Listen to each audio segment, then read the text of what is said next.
Hello, everybody. Welcome to the Bubby Brister and Friends Fantasy Football Podcast presented by Mountain Dew Baja Blast.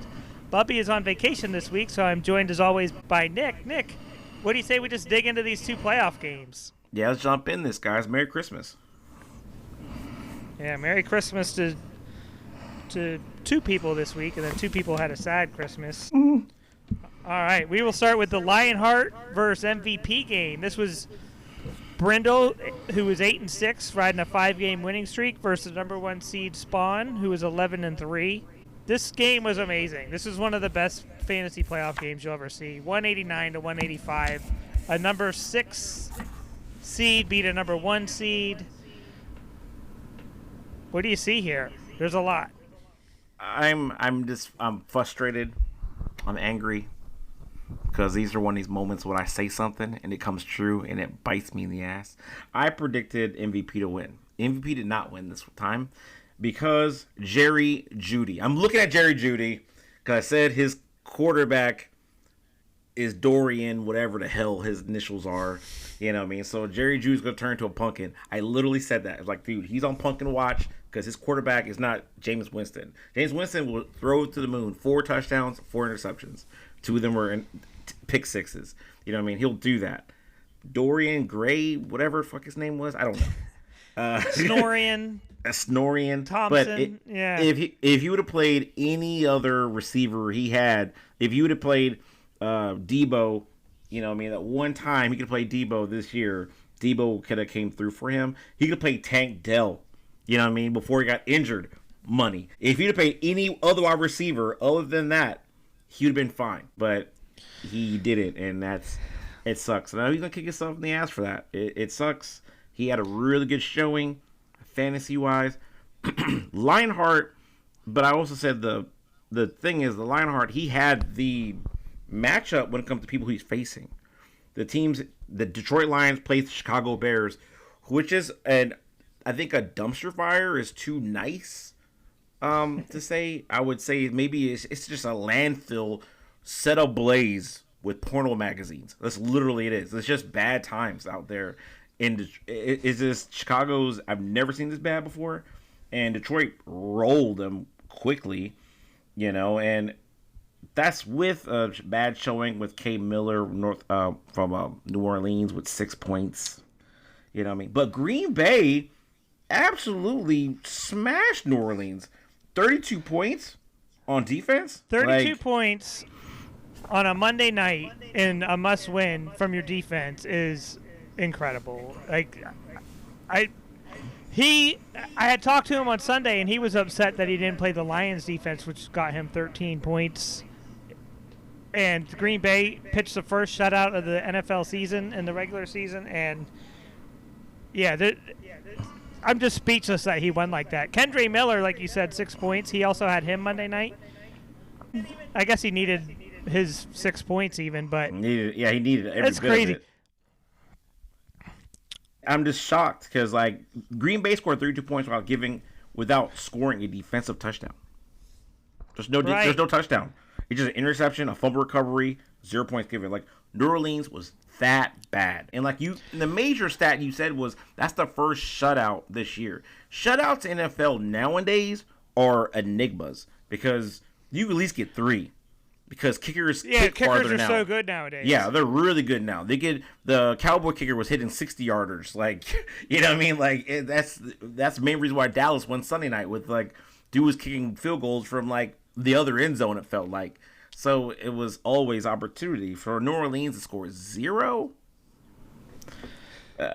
Yeah, they both had winning head coaches. The Ravens beat the Steelers pretty handily. The Bengals beat the Browns, like we mentioned. So Jeudy real quick, because this is all because of Jeudy, like you said. And Rob, you understand why he played him, but at the same time, like he should have seen this coming. Jeudy, coming into this game, had 33 targets the last 3 weeks. In this game, he had 3 targets. It tied his season low in targets, which was weeks 5 and 6. He's had double-digit points every week from weeks 8 through 16, but with Snorian at quarterback, he's back down the single digits. I was listening to a thing today. It was on the Commanders podcast. He had a guest on it. Dorian is literally the worst statistical quarterback in NFL history. That says a lot because there's been people like Painter was a quarterback. What was that one quarterback the Bills had? It was really bad. He was really bad. I mean, there's a lot of them. So saying you're the worst is the worst. That says a lot. Yeah, and he could have played Debo. You understand why he sat Debo, but at the same time, like Debo had 5 single-digit point games in a row. So in a way, he was kind of due. Ayuk is still out. I don't know, it's a tough way to lose if you're Rob putting up 185. You could play the coulda, shoulda, where you're like, man, if I didn't play Joe Mixon, maybe if I played Kenneth Walker, or if I had played the Gus Bus. I mean, but Joe Mixon's been so hot, but he also goes against Kansas City, and Kansas City is really tough against running. So that's the tough part about it. Yeah, I understand his lineup here. He rolled with the guys who got him to this point and made him the number 1 seed. There is a world, though, where he plays the San Francisco defense instead of the Baltimore defense, which got 21. San Francisco defense got a -4, and then, we're not even talking about this Jerry Jeudy controversy. You're right. And there's also a world where J-Mo does go 5 for 143, because he's so boom or bust. And he boomed this week. He get a busted because he's had games where he'll get 2 catches for 30. So that happens. But also there's games he does this as well. So, they got so, and then you got the Sam Laporta late touchdown on they rubbed it in their face with that fake fall down play, whatever, where the quarterback faked the fall down and he turned around and threw to a wide open Sam Laporta. If they didn't bite on it, Sam Laporta wouldn't have that touchdown. So there's a lot of coulda, shoulda, wouldas here. I could turn to certain plays where I'm like, that play, that play, that play. Even Puka is etching out 13 points on 8 catches for 56 yards. The Rams receivers were inept that game. They were just not good.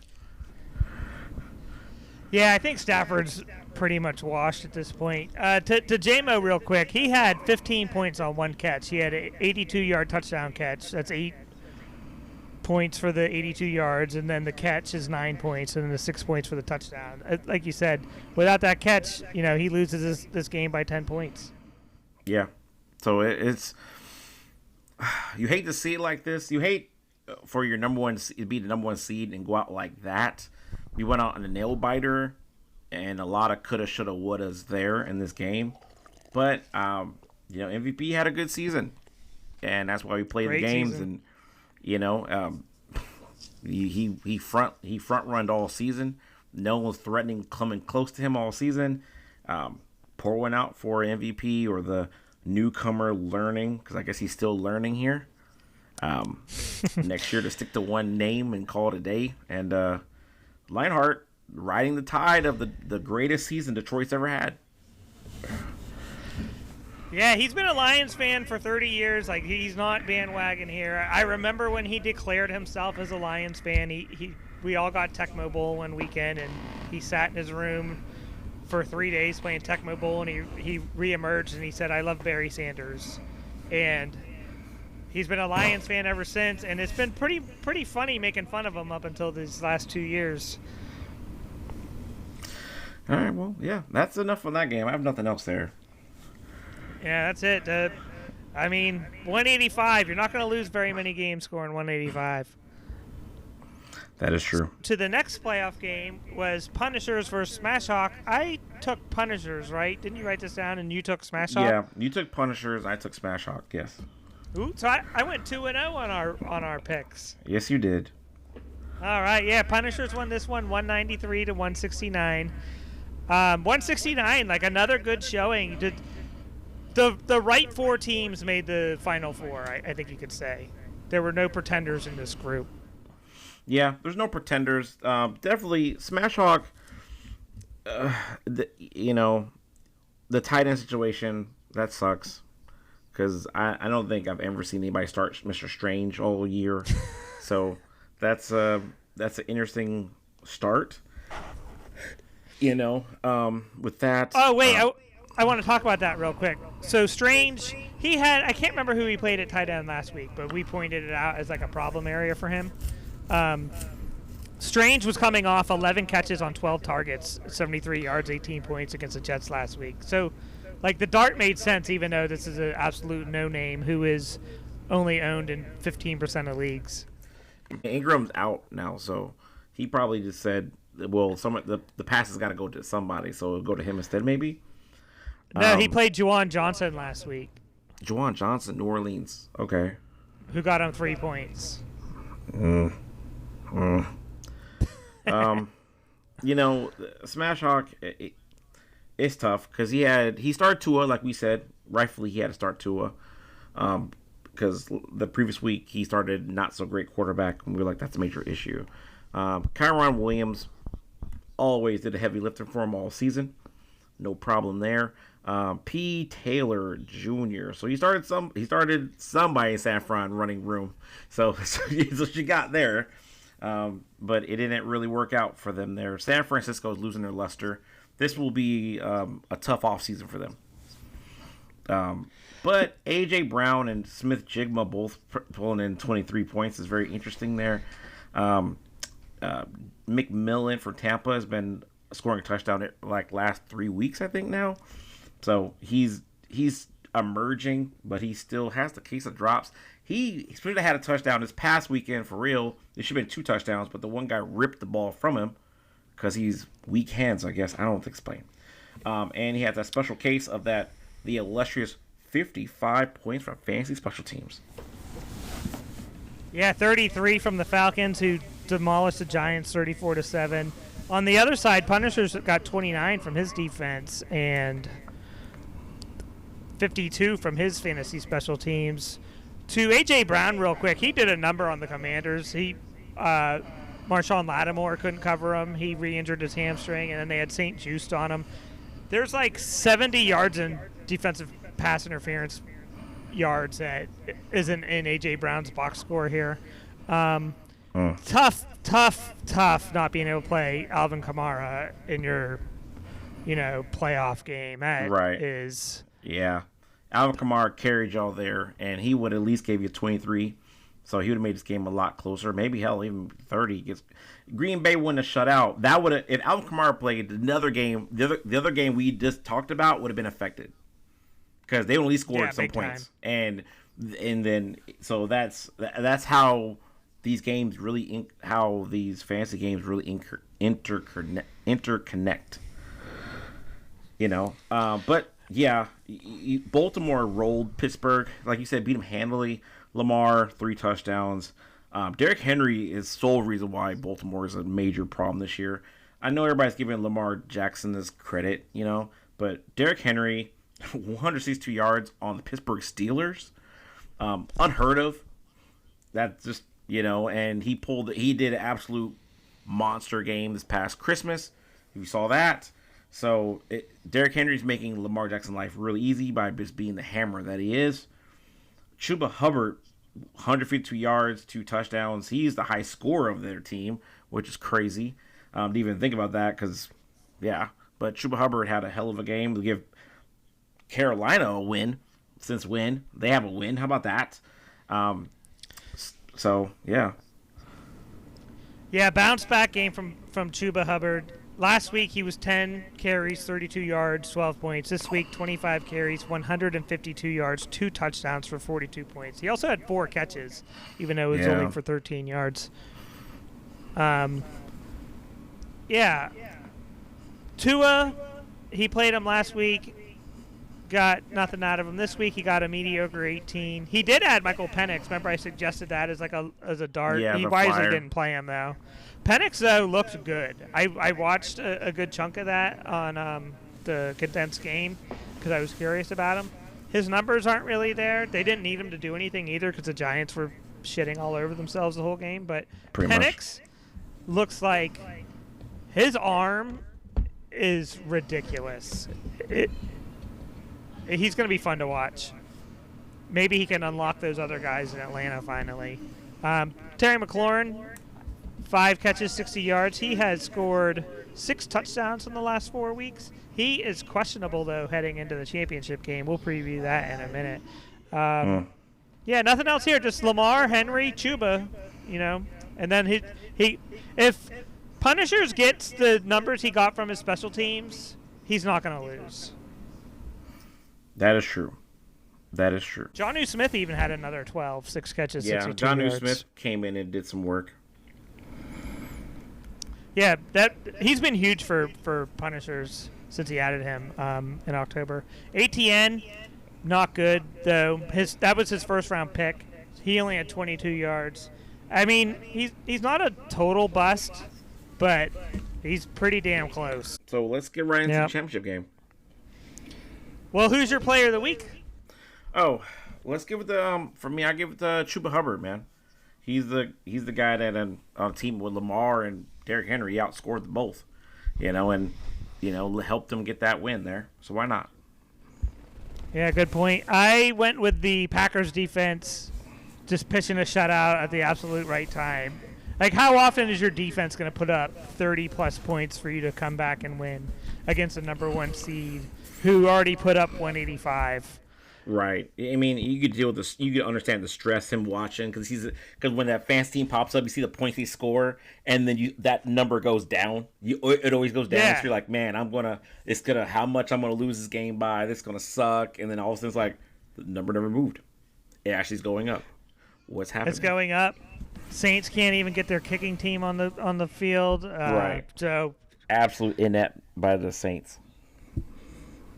So yeah, Super Bowl preview time. Heading into Week 8, Lionheart was 2-5 on a 4-game losing streak. After Week 10, they were 3-6, and then they finished the season with 5 straight wins. They picked up 2 more wins in the playoffs, so it's a winning streak of 7 games now. There's nobody hotter in the league than Lionheart currently. Punishers were 6-1 headed into Week 8 on a 5-game winning streak. Then went 3-3 in their final 6 regular season games. Lost the final 2 games of the regular season to limp into the playoffs a little bit at 9-5, and now has since won both playoffs games. One of those losses was Lamar Jackson, Derrick Henry bye. So you're losing your engine of your car right before the playoffs, and it's like, fine, this is for a week, take a bye. I like that analogy, but I would say the engine of his monster truck. Like, they are. This is. I mean, what a trick to get both of them in the draft. But these 2 teams have played their best when it mattered most. Lionheart has scored 389 in the playoffs, and the Punishers have scored 377. So these guys aren't messing around. To preview the game, it says that Lionheart has a 51% win probability, but Punishers has McLaurin and Hubbard on the bench. I think both of them are going to play. What do you think? Yeah, I don't. It's really interesting because he has McLaurin on his bench, which I just wouldn't. I would start McLaurin. There's no way I'm benching him now. There's no way I'm benching McLaurin right now. I would go as far. So the Commanders can clinch if, I forget who loses before their Sunday night game. The Commanders play at 8 o'clock. So I guess maybe there's some current concern. If the Commanders clinch, he'll just sit McLaurin. In that case, I would add either Zacchaeus or even De'Ame Brown. Just because sitting McLaurin, like having Madison or ATN lock before McLaurin does, while McLaurin's still up in the air, I don't think I could live with myself. Right. That'd be a really tough way to lose. Because it's just... Or even you have him on the bench, then all of a sudden he plays. They don't have it locked, so then he plays. Right. And then you're like, dude, you left one of your... And even like Chuba Hubbard's on his bench. And I get it, they're going against Tampa. So, last time he played Tampa, he had a pretty good, decent showing. But Tampa's really good against the run. So... I get it. There's a certain level there, but Chuba Hubbard's been kind of hot. I don't know if I would trust Madison, but I mean, the New Orleans Saints have been really bad, so I guess he's expecting something there. He picked up Bryce Young as a mercy QB, I guess, just to stop the other guy from grabbing a decent QB, but I mean, you're going against Jared Goff, so it doesn't matter. So what I'm kind of interested is that Detroit's going against the Niners, And I guess the Niners, they had a really bad showing against the Miami Dolphins last week. The question is, will the Niners have a back-to-back bad games defensively? It's one thing of having offensively bad games, but back-to-back defensively, it doesn't feel like they're going to do that. And they're not like the Bears. You're not just going to roll over them like that. So this might be a tougher game for I will say for Jahmyr Gibbs to get off this, because Jared Goff's going to get his points no matter what. Puka has a hard matchup against Arizona as well. Malik Neighbors, the Giants, like you said, are really bad, and he has a Niners running back actually in his flex spot. So it's a give and take. Where if the Niners are really bad against Detroit, you know what I mean, is he going to do enough? And he's looking to start Detroit defense. I get it. He has Green Bay's defense too, so it's Green Bay against Minnesota, who's been red hot. It's tough, but I mean Tampa Bay, based off what they're sitting at, they have, in my eyes, the best opportunity to win this. Especially just looking at the stat sheet now, because we're looking at a Thursday, and he already has 67 points ready to go. You know what I mean? So that's tough. You know, I mean, two 30-point games already in the chamber already. It's a hard road to fight. Yeah, the Lions got to go halfway across the country and play on Monday night. Punisher's, all his players lock on Sunday, so he's going to have to wait for this Monday night game. Both of these teams are going to have to wait for 1, 2, 3, 4, 5, maybe 6 players to, you know, come in with their point totals to find out who's going to win this championship. Lionheart got Garundo. I understand why he wants to play him. It's got to be tough being in the championship game and playing a guy who you didn't have on your team the whole season and kind of just hoping they get the job done. Right. And he hasn't really, and Garundo hasn't really showed that much this year. He hasn't been the best, like, he isn't Mason, you say the least. Yeah, and he hasn't stayed healthy in his opportunities. He's coming off an injury here. He's got a great matchup with the Colts head coach going against the Giants, but Miami's going against Cleveland. So, I mean, if Snorian plays, they don't even need to televise that game. Right, exactly. Cincinnati defense against Denver is kind of a rough out, because on Saturday. Yeah, that's a rough out because Cincinnati's defense might get banged up. They might get banged up against Denver's offense. Right. So these projections would be different if he had Hubbard and McLaurin in his lineup. You already kind of hinted that you're going to take the Punishers. Is that your pick? Yeah, I got Punishers on this. I am taking the Punishers also, despite Lionheart's epic heater of 7, straight wins to be in this position. I kind of look at this Lionheart team that got hot at the right time and ultimately falls short, like the Bengals did a few years ago. The Cardinals, remember, they got hot and made it to the Super Bowl before losing to the Steelers. What a run. You got the Steelers when they went to the Super Bowl against Seattle. They got hot at the right moment. Right. Average team. You got hot at the right time. You got that Giants team that defeated the undefeated Patriots that year. They got hot at the right time. And well, I mean, I'm looking at this as the team that got hot but fell short. Fell short? Yeah. Team that got hot fell short, yeah. But it's hard to remember those teams. Nobody remembers who lost the Super Bowl. That's why the Cardinals, the Bengals. There's a couple of these, and I think Lionheart's going to fall into that category. Yeah, that's true. Kind of like the Lions last year when they played the 49ers in the championship game. And then they fell short. Yep. You had the Packers 2020, Aaron Rodgers MVP. He was like 45 touchdowns, like 4 interceptions, and then he fell short of the NFC Championship game. It's like, well, yeah, you didn't have it, So, yeah. Like the Falcons in '98 when they beat the Vikings in the championship. Red hot rolled into the Broncos in the Super Bowl and just fell short. So they got rolled over. That's what they got rolled over. Yeah, sometimes the better team just wins. I've seen enough from Hine all season. The Punishers, Derrick Henry, Lamar Jackson. He's been doing this shit since September. Yeah. Yep. Give me the Punishers. It was absolute sad time. If anybody watched that game on Christmas, whatever, the Ravens Houston game, Houston are frauds. They are a fraud team. Just 2 points as scoregami right there. 2 points. 2 points. That's all you got. I texted. Who did I text? I texted DeMoss at. Let me find it here. It was very early in this game. That was a late game, right? Yeah. That was one with Beyonce performing.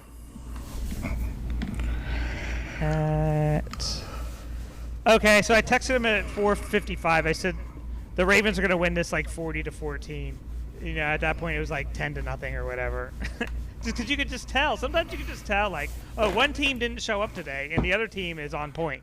Houston did not show up at all. Like, they were just... Yeah, I don't understand. I mean, Stroud might be going through the sophomore slump. He was overthrowing balls. He was overthrowing all his receivers, overthrowing them. Come out at halftime, throws a pick. You're like, well, this is a loss. You know what I mean? That's when you're a fan. You just pack it up. You're like, I can't join my team today. This is how it's going to be. That's how I felt as a fan last Sunday night watching my Tampa Bay Buccaneers play against Cowboys. I'm like, well, we don't want to play today. We can beat the Chargers, but we can't beat Dallas with a bad quarterback. Okay. Okay. According to the power rankings on the ESPN app, Punishers had the 13th best draft out of 14. Remember, I had the worst draft according to their projections. Yeah. So Punishers had the 13th ranked draft, and he finished the season second. And then it had Lionheart had the 7th best draft, and he finished 6th. So at least they got one of those right. I mean, yeah. I mean, MVP had the number 1 draft, and you know he finished season number 1, and he's gonna finish. He's fighting for 3rd place now. Let's see if he'll get 3rd place. I mean, so it's tough. You know, you never know the injuries and all the changes that happen throughout the football season. Players getting hot. I mean, at one moment, I think you were a very hot team at one moment, especially when you had Godwin, and then Godwin got hurt, and that's when your team got kind of iffy. Things got iffy for your team. Yeah. You were very steady. You was a problem, and then when you lost him, you had more injuries, and it got bad. And Jaden Daniels kind of hit a little bit of His a wall. slump, By the time yeah. he came back, the rest of my team had fallen off. I had a question for you. If we, I'm not pitching this, I just hypothetically, if we allowed ourselves to keep 2 keepers for next season, what 2 players would you keep from your team? For my team, for next keeper year? was? Yeah. Let's see. In a keeper league, I would keep Jaden Daniels and Brock Bowers. I don't think I have anybody on my team I'd want to keep. It's like, my first round draft pick was Garrett Wilson. And Garrett Wilson he dealt with Aaron Rodgers at the beginning of the season and then dealt with Devontae Adams in the back end of the season. So he never could get going. And that's why he's talking about, like, well, I'm not in the game plan. I want to get out of here, which he should. I would leave. Yes, if I was him, I would. But, I mean, keeper-wise, I think it'd probably be Baker Mayfield because he's been my own consistent player I had all year. Very consistent, points. You know what I mean? He's the better version of Jameis Winston. You know what I mean? So, you know, gunslinger, give you all the points in the world. He'll throw picks, though. You know, no one talks about the interceptions Baker throws because he throws touchdowns. And he plays with his feet. So, beyond that, I don't have anybody, you know what I mean, really. I mean, I got Dobbins coming back from IR now. Thanks. Oh, yeah. Thanks, right? So, it's like, you know, my team's like, it's weird. I don't have anybody like that. I'll just have to redraft somebody. Or maybe, like, my other person would be, what's it? I'm being wrong. Brian Thomas Jr. Brian Thomas Jr. is a rookie. He was a rookie, whatever, and he had a pretty good rookie campaign. So he'd be interested to see what he does sophomore year. That makes sense, too. Like, if you tied your keeper to where they were drafted, like, you know, you'd want to keep your lesser value guy so you could get a higher pick. Yeah. But, yeah, we don't play keepers. I was just curious who you want to keep. So before we do our Hall of Famer get out of here, I wanted to talk about the draft and how these 2 teams got here. So not only did Punishers get Henry and Jackson, neither of them were his first-round pick. ATN was his first pick at number 13. So if he hit his first-round pick, he might have been unbeatable. Ayuk was his 4th-round pick. That was a bust. Keenan Allen was his 5th-round pick. That was a bust. And round 6, 7, and 8 is where he really molded the team around Henry and Jackson, and that was with Terry McLaurin, Jacoby Myers, and Chuba Hubbard. Okay. Chuba Hubbard in the 8th round is an absolute steal. Absolute steal, especially what he's doing now, because beginning of season, he wasn't doing that. And now, late season, you can't predict the Panthers' offense figuring out their life in December. You don't figure that out. You know what I mean? You think it's going to be bad all year and somebody's going to get hurt, but they figure their life out. I mean, it's real talk. So they're actually they're playing competitive football. Lionheart's first round pick was Jahmyr Gibbs. He got that right. Nakua was in round 2. He survived the injury issues. Now he's pretty good. He's explosive too. He could go off at any game. It depends on Stafford, really. Laporta in round 3, the 12th ranked tight end. I wouldn't call Laporta a bust, but if you're drafting a tight end in round 3, you want to finish higher than 12th. That's true. I'll just say he's overdrafted. I wouldn't say he's a bust. This year he is, yeah. Yeah. Montgomery and Malik Neighbors was round 4 and 5, so he got those right. Montgomery that could be why he loses this championship game. Him missing the game with an injury. And then in round 6, he took our friend Ezekiel Elliott.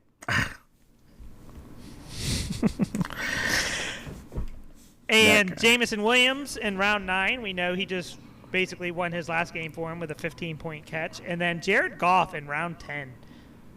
Shame on all of us for allowing Jared Goff to fall to round 10.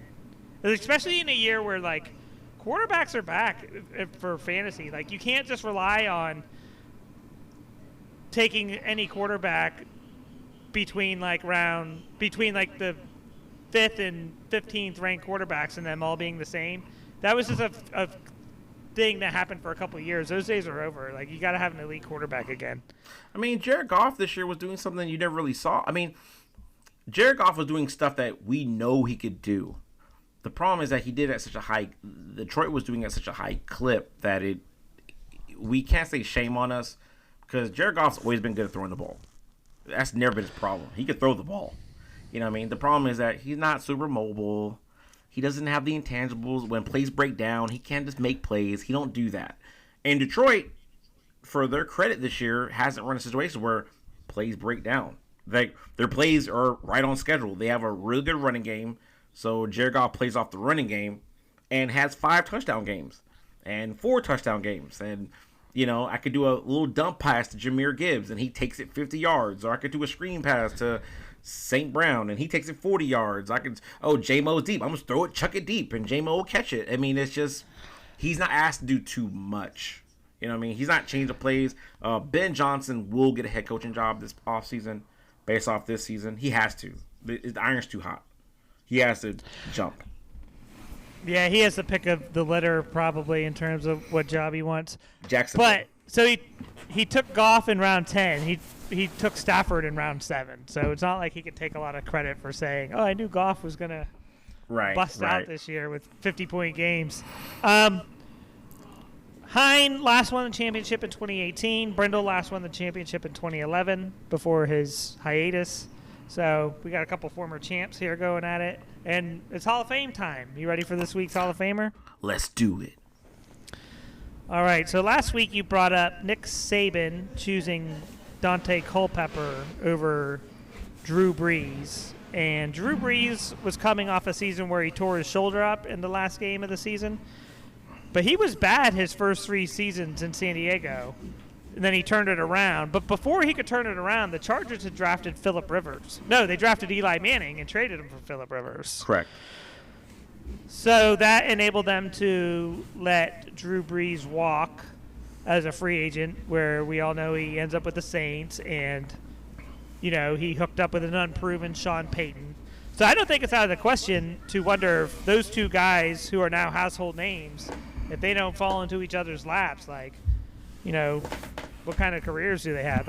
Is Sean Payton even coaching the Broncos right now? And, I don't want to hear about people saying that, the Chargers made a bad choice by, letting Drew Brees walk. No. Phillip Rivers is a good player, man. Like, Phillip Rivers was a really good player. The problem is Phillip Rivers played on the same division with Peyton Manning and Tom Brady. You know what I mean? That's your competition. Where Drew Brees is quarterbacks that go against Brett Favre, Aaron Rodgers later on, and then Eli Manning, the Giants there. Beyond that, he had Michael Vick, Cam Newton, stuff like that. But Roethlisberger on the West. I mean, in AFC as well. That's tough. That's tough. Yeah, so welcome to the Fantasy Football Hall of Fame, Drew Brees. You're one of my most loathed humans in the history of the NFL. That's why I'm kind of shocked that that's why I'm even shocked that you're putting him in our Hall of Fame. Like, this guy, Drew I hate Brees. This fucking guy. I have no good reason to hate him. When I hated him, like when I first started hating him, I really didn't have a good reason. So when people be like, why do you hate Drew Brees? I'd be like, it's just something about him.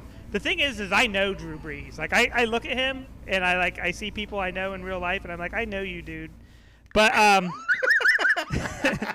Drew Brees has constantly proven me right since I started hating him with his shitty comments, and he was so bad on television. NBC had to put him back in the closet and mothball him 1 year into like a 5-year contract.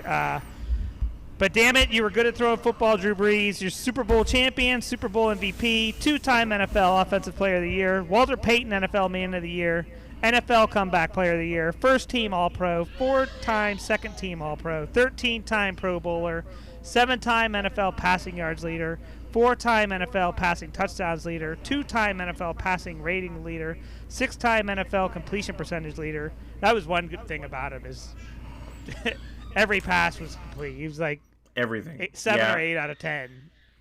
As a Tampa Bay Buccaneer fan, I do not like Drew Brees' success, but a couple of years in a row in fantasy, I picked up Drew Brees as my fantasy quarterback because he's guaranteed for 300 yards throwing. He's guaranteed for 300 yards. He's never had like I won't say rock star running backs because he never had like a bell cow running back. That's not the right word either. But he never had a dominant running back who just takes all the carries from him. So he just has to like throw less. Like Matt Ryan had that one guy who was a Charger, and then he went to Atlanta. Michael Turner. Michael Turner ran down the NFL that year. You know what I mean? So he was kind of like, all right, I could throw a little bit. No, he had running